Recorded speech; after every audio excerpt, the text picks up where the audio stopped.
You will hear a number of different recordings, and you will have to answer questions on what you hear. There will be time for you to read the instructions and questions, and you will have a chance to check your work. All the recordings will be played once only. The test is in 4 sections. At the end of the test, you will be given 10 minutes to transfer your answers to an answer sheet. Now turn to Section 1. Section 1. You will hear 2 students, Peter and Mary, discussing their new eating plan. First, you have some time to look at questions 1 to 5. You will see that there is an example that has been done for you. On this occasion only, the conversation relating to this will be played first. OK, Mary. I know I'm putting on weight with all my bad eating habits. That's right. Chocolate bars, pizzas, and all washed down with litres of soft drink. And with all the sugar in soft drink, I think we can say you're definitely overindulging, don't you think? Peter consumes far too much soft drink, so soft drink has been written in the space. Now we shall begin. You should answer the questions as you listen, because you will not hear the recording a second time. Now listen carefully and answer questions 1 to 5. OK, Mary. I know I'm putting on weight with all my bad eating habits. That's right. Chocolate bars, pizzas, and all washed down with litres of soft drink.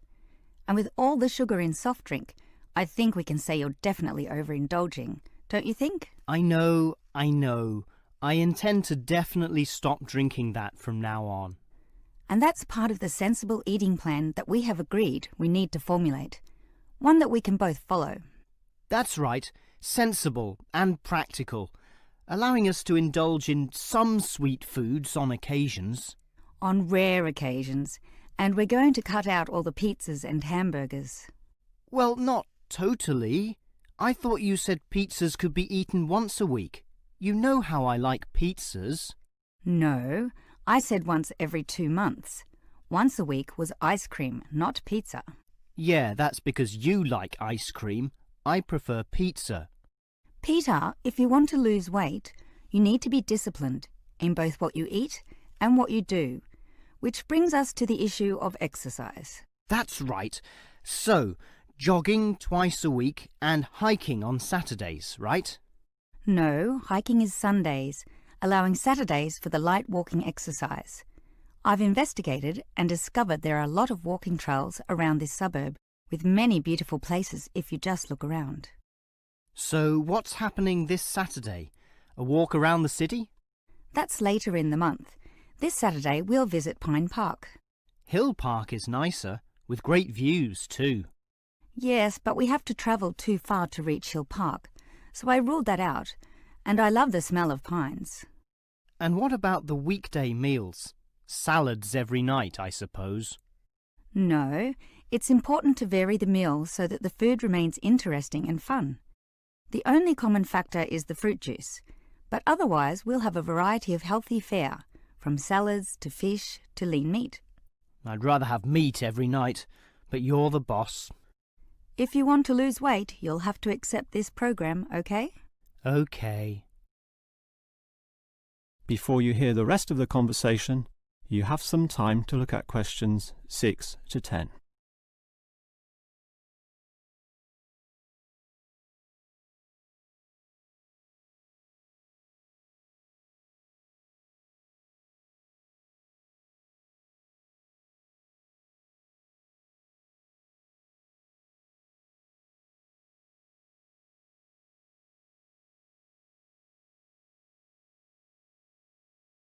Now listen and answer questions 6 to 10. Now, Mary, you said we could have a little treat in our diet plan 3 times a week, specifically Tuesdays, Thursdays and Sundays.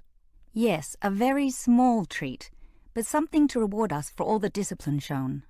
Such rewards will motivate us to continue the diet. So on Tuesdays, what can I choose? You have a choice between a small serving of chocolate, ice cream or biscuits. OK, well, I'll go for the biscuits. I love those crunchy little things with my cup of tea. So do you, right? I do indeed, so I'll have them too, saving the ice cream for later.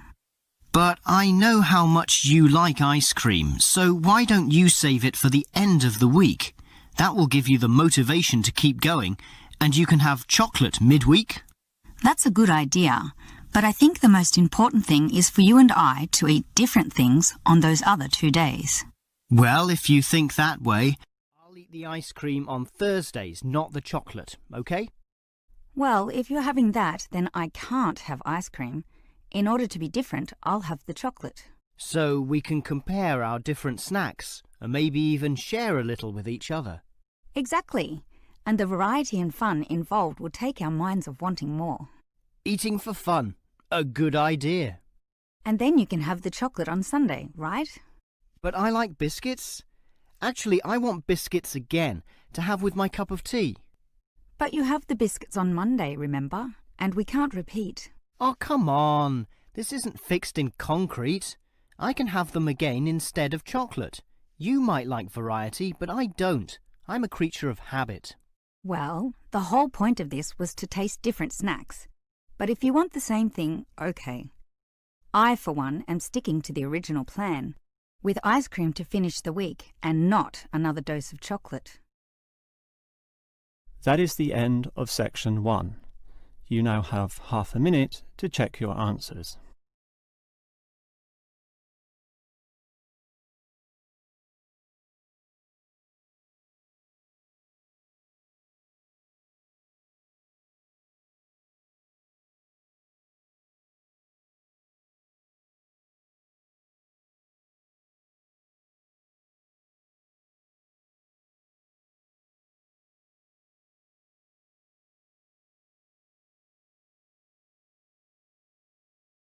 Now turn to section 2.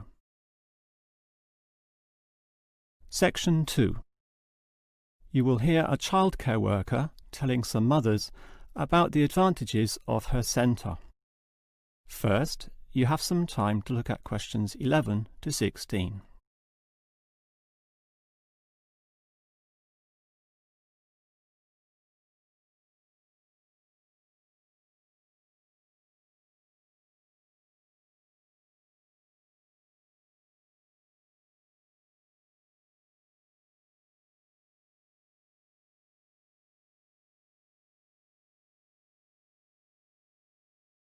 Now listen carefully and answer questions 11 to 16. Hello everyone, and welcome to the Stanfield Childcare Centre. Now I know you're all new mothers and you like to cling to your children. You've certainly spent a lot of time raising them to the age of 4 and are perhaps reluctant to leave them here at our centre. Well, one of the first things you should understand is that here it is safe. Very safe. Look around and you'll see that every room has padded walls. Other centres have standard painted walls, but here we have invested a lot to ensure your children will not hurt themselves when running around and possibly tripping over. This padding extends around all corners. That is, the areas most likely to bruise and cut your active little child. So, you can rest assured that any accidents of a physical nature are not likely to happen here. Now, you don't want to dump your child at this centre and let them waste their time. You want them to learn, and that's one of the greatest assets of our establishment. Our staff are not only trained childcare workers, but all of them have a special skill which they can impart to your child. Whether it be teaching the ABC, some basic mathematics, artistic skills, or physical education. We are particularly known for our preschool literacy program and have a wealth of learning toys specially designed to develop your child's potential. Of course, one concern many mothers have is that, in environments such as these, colds and flus and other viral nasties can be easily spread around. It's a very legitimate concern, and one which we take seriously, and we pride ourselves on our precautions. For a start, unlike most centres which clean with standard detergents, we disinfect every service at the end of every day, using a special disinfectant wash. Some places just wipe surfaces daily with a damp cloth, but not us. And that's just the start. We also physically check your children when they arrive every day. And if we feel your child is sick, we ask him or her to wear a face mask to ensure germs are not transmitted. If your child is noticeably sick, then we ask you to take them back home to recover. This might sound a little unkind, but we hope parents can understand that these measures are for the benefit of all. Before you hear the rest of the talk, you have some time to look at questions 17 to 20.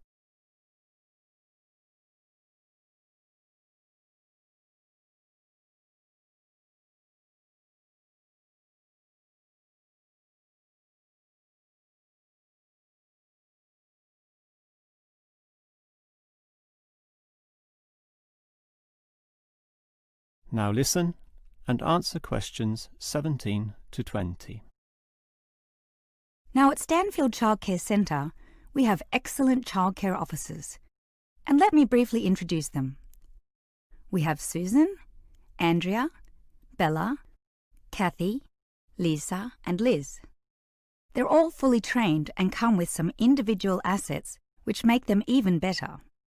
Bella, for instance, knows children very well, having worked here for 5 years, and Kathy has her own family, 2 little girls, so she can talk to you with first-hand knowledge of what it's really like to raise children. But getting back to Bella, she often relaxes here after work, spending long hours chatting to parents, as does Kathy in fact. But in terms of hours, nothing can compare to Andrea, who will sometimes spend the night here, staying in our overnight room. Why? Because this centre is very friendly and simply a great place to be. Bella, for example, used to be quite shy herself, but now is marvellous with the little kiddies, as outgoing as any of them. We let Kathy, though, deal with the particularly quiet and introverted children, since having her own family, she knows what can really bring them out. Of course, what better way to do this than with yummy homemade cakes? And Kathy often gets these from Bella, who can make some of the best in town. Yes, everyone here brings something special, which is why we're one of the best childcare centres in the business. That is the end of section 2.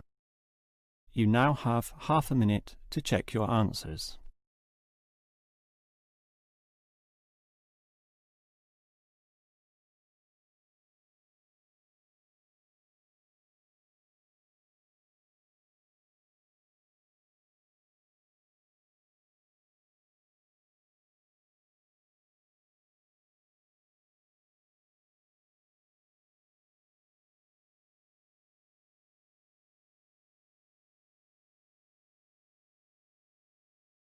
Now turn to section 3. Section 3. You will hear a student, Eric, talking to his lecturer, Miss Harris, about essay writing. First, you have some time to look at questions 21 to 25.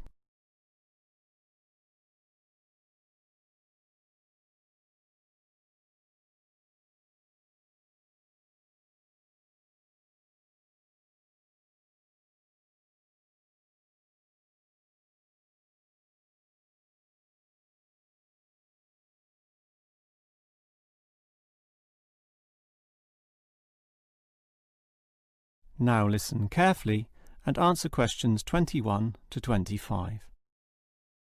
Hi, Miss Harris. Here we are talking once again. Well, I'm always willing to help out wherever possible. Is anything troubling you? Well, your advice last week about writing summaries was very useful, and I'm using these summaries a lot in order to prepare my final master's thesis.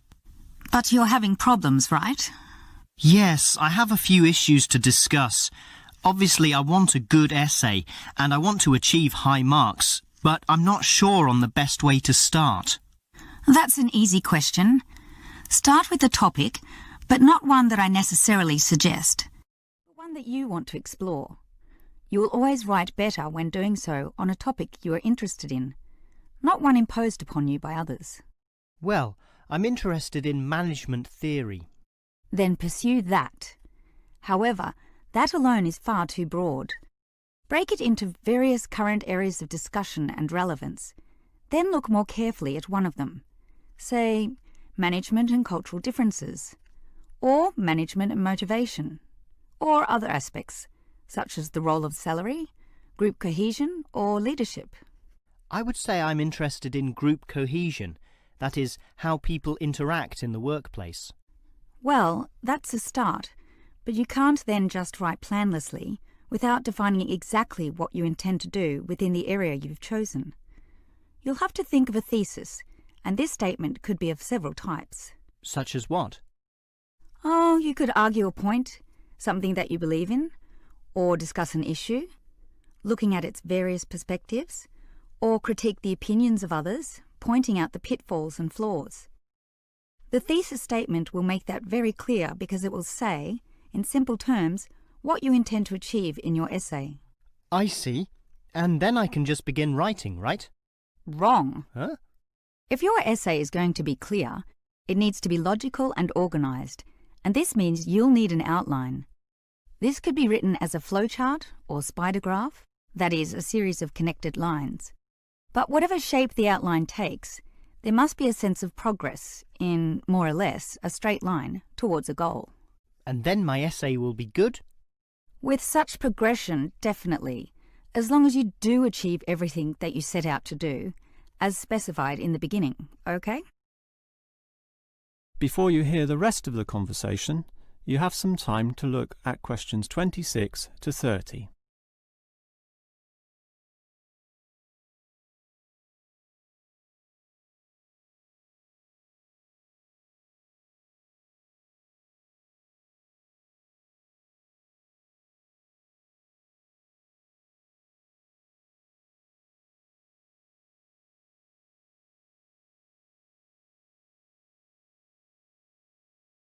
Now listen and answer questions 26 to 30.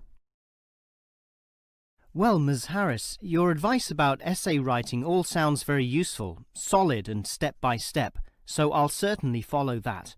But can you tell me in more general terms, what constitutes the best essay? Oh, there are many aspects to consider, but one of the most important is certainly original thinking. The best essays are written by people who think for themselves, and not just copy or imitate established views. I think I can do that. But remember, you can't just give a list of unsupported assertions. There needs to be support as well. A chain of logic linking each step in your argument. Right. Yet that alone is not enough. Your argument may be logically sound, but is it practically so? For that, you need examples from real life to illustrate your points or subpoints. I've got lots of examples from my course readings. I suppose I could use them. But remember, whenever you use an example or facts or figures that are not commonly known, you must give a reference. That's an academic necessity, without which your writing will automatically fail. So it's necessary to give these, right? Absolutely. And with that, your essay will be fine. But always ensure that you format it clearly. What do you mean?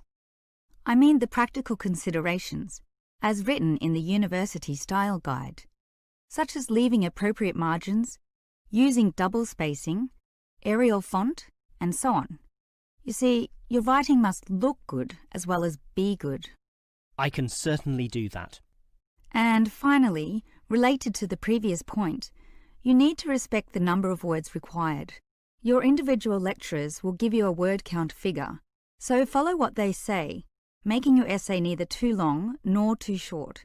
Perhaps 10% either way should be acceptable. 15% was common when I was younger, but it's a lot stricter now, and 20% would be pushing the boundaries just a little too far. I guess I can do all that.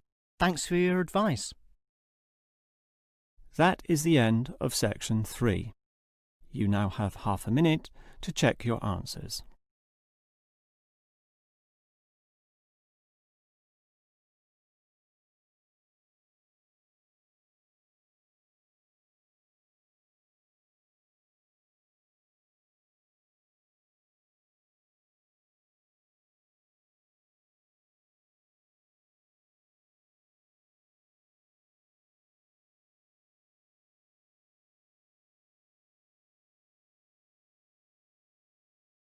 Now turn to section 4.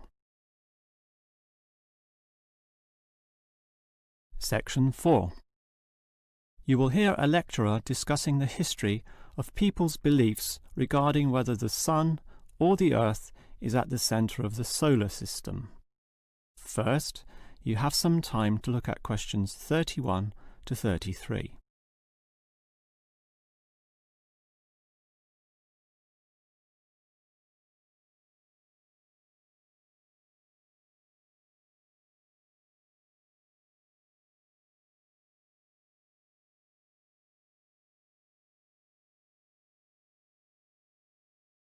Now listen carefully and answer questions 31 to 33. When looking at the night sky, the stars appear to revolve around the Earth, rising in the east and disappearing in the west. The Earth itself seems solid, fixed and stable, and such common sense perception suggests that the Earth is the centre of the universe. This is known as geocentrism, with geo meaning Earth, and all pre-modern civilizations drew this conclusion. We now know, of course, that the Earth revolves around the Sun, and this is called heliocentrism, with helio meaning sun. But historically, it took quite a while for this to be deduced. As early as the 3rd century BC, an ancient Greek astronomer, Aristarchus of Samos, proposed heliocentrism, but received little support from his peers. Similarly, throughout subsequent history, isolated individuals proposed this new idea, but again, no one was listening. Geocentrism just seemed too logical to refute. Geocentrism also fitted the views of the established Christian Church, who could quote biblical passages such as, "The world also shall be stable, that it be not moved." Those who dared disagree were subject to accusations of heresy, often with dire punishments to follow. The trouble was, as the night sky was observed more closely, that simple revolution of the stars proved not so simple at all. In relation to the other stars, some steadily wandered in given directions, then sometimes reversed for months, and disappeared altogether. They were called planets, meaning wanderers. In addition, the position of the Sun and Moon altered slightly over the year, and comets, those mysterious glowing spots, would come and go. In order to predict the motion of the planets and accurately serve the primary purpose of navigation for sailing ships, increasingly elaborate mathematical models were needed, a sure sign that something was not quite right. Before you hear the rest of the lecture, you have some time to look at questions 34 to 40.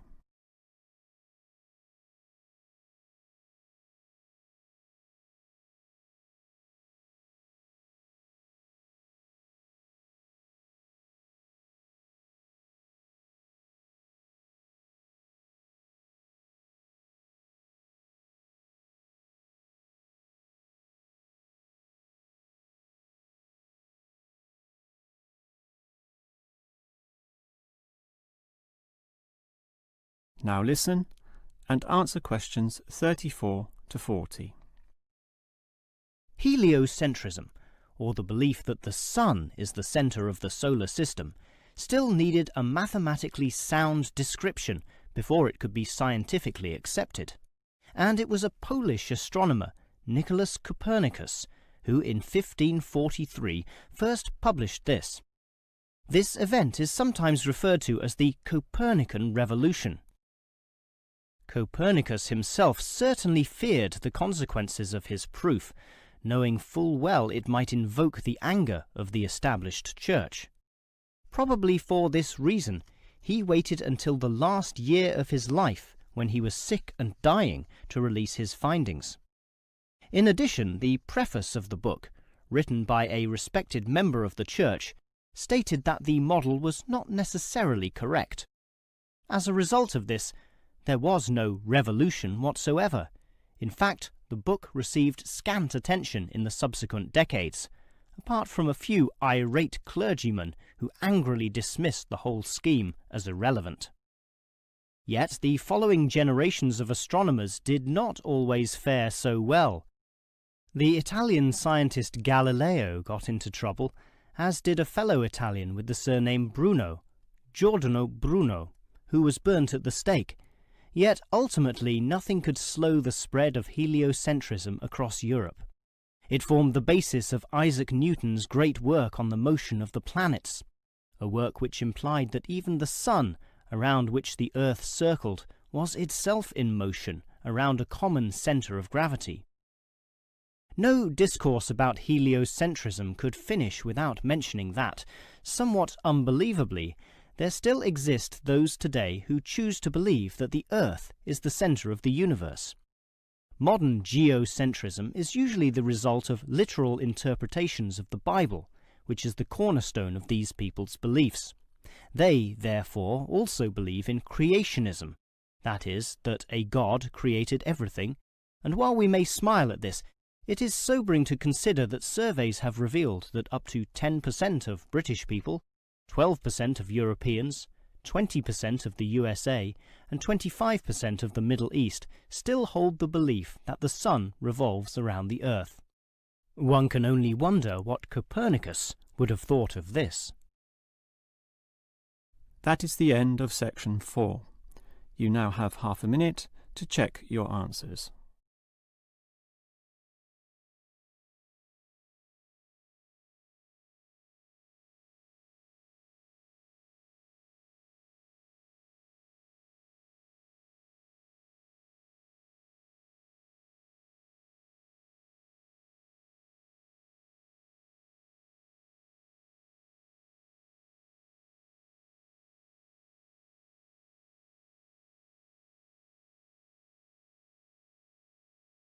That is the end of the listening test. In the real IELTS test, you would now have 10 minutes to transfer your answers to the answer sheet.